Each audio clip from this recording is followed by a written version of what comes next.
as someone who went through a Kanye moment, when you look at Kanye since then, he hasn't said slavery is not a choice anymore, but he said some pretty wild shit along the way.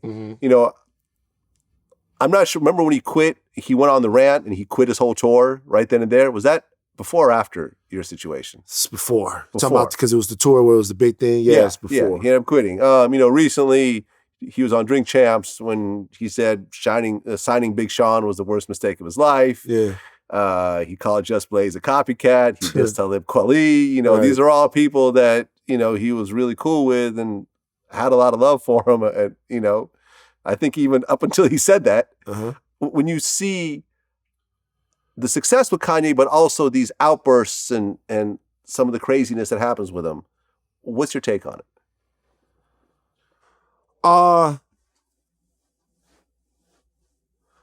So here's the thing. I think that I've gotten to a place of peace with Kanye. And that seems like a big fucking statement. Who the fuck gives a fuck what I think about Kanye? But I think for me personally, I try to dig through the shit to get the jewels now. And I guess the question that I ask myself when I do it is it worth digging through the shit to get the jewels? Because for some people, for a lot of people, it's worth putting up with their shit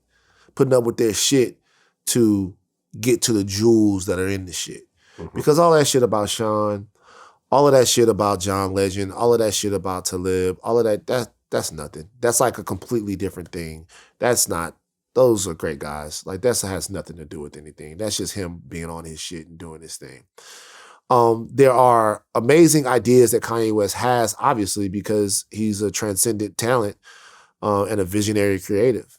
But then there are some things that are as common as the cold. There are some things that are just have to do with the perception that he has of himself. There are some things that have to do with how people treat him. How many times in that interview did Kanye talk about the fact that people wanted a different version of him that he never felt like he measured up to, that Tata would look at him crazy, or that like he never felt like he was one of the gangsters. He wasn't gangster enough. He wasn't this enough. Like, no, that affects a person.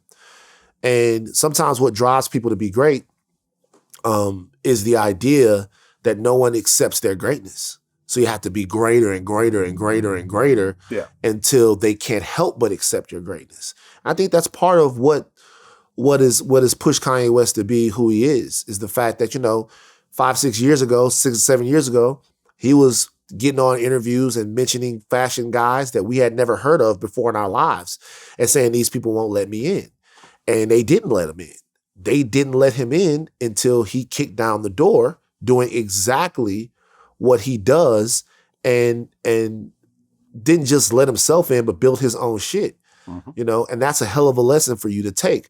I think the one thing that troubles me about Kanye West is something that I see from people all over the place now, is that Kanye talks about free speech, right? He talks about the fact that he should be able to say whatever he wants to say.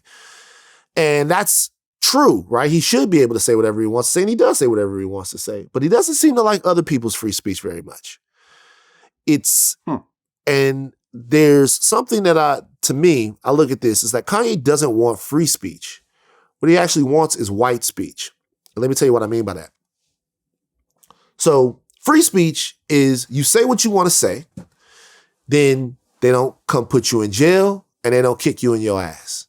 That's all free speech is, guys. Free speech is I go out and I say, hey, fuck Walmart. And I can't be persecuted criminally, and nobody can come beat me up legally just because I said that. Okay, that's all free speech is.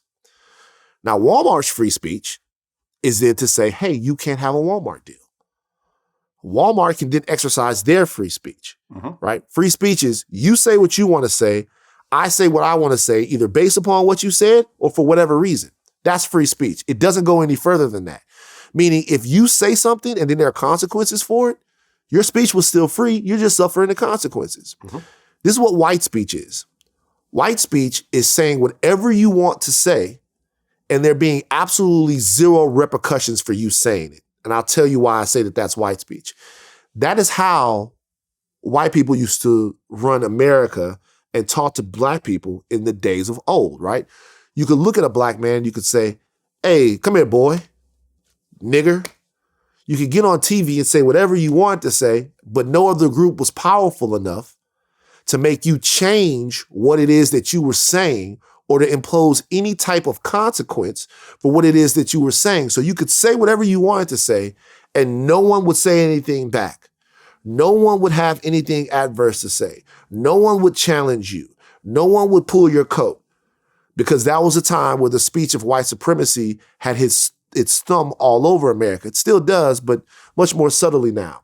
So sometimes when these guys say, you take a Bill Maher or a Kanye West, or anyone who doesn't like somebody that's talking back, who doesn't like another opinion coming at them, you don't want to talk like freely. What you're saying is you want to talk like a white man. You want to talk like somebody who never has to say they're sorry. You want to talk like you want to be able to say shit and have people just have to take it for years and years and years and then never come back at you, right? So when I hear him say that, like Big Sean and John Legend and the rest of these guys, that they are sellouts to the Democrats, well, are you a sellout to the Republicans? Are you a sellout to Trump? You fuck with Trump, you love Trump. That's your own personal belief. If I'm in an interview and I'm Big Sean and I'm John Legend and I don't want to be fucking like tethered to Trump through my association with you, and someone asks me about that, I am going to give a response to that. And my response does not have to favor your belief system. Like I get to say, you get to say I love Trump, and I get to say fuck Trump. You get to say I love Biden, and I get to say fuck Biden. You get to say, hey, all of these people are fucked up and I don't like their lifestyle. And those people get to say, no, fuck you. You can't go do this. Anything else is un-American. So when I hear him talking about the way people are talking back to him based upon what he says, nobody has to accept your bullshit. Nobody has to accept what they think is your bullshit. It might not be bullshit to you, but it might be bullshit to them. So I'm listening to a lot of people complain about the fact that they feel like they can't say nothing. Nah, it's not that you can't say nothing. It's that everybody can say everything that they want to say. So when you say what you say, you better fucking mean it. You better fucking stand on it. And you better be willing to take the consequences that come with it. And that's the only thing I would say to everyone. Like, get on niggas because they don't fuck with what it is that you're saying. Don't come at people because they don't agree with what it is that you're saying. Even this, you come out and you say something, you lose a bunch of deals. It's the way it goes. And everybody plays that game. Now, we can debate on whether or not you saying what you said should have led to that, and we can negotiate that. But if what you're saying is hateful or harmful or marginalizing to any group, then of course there are going to be people that exercise their free speech by saying, I don't want to work with this person. Mm-hmm. So whatever you say, just make sure you fucking mean it. And if you're going to stand on it, then stand on everything that come with that.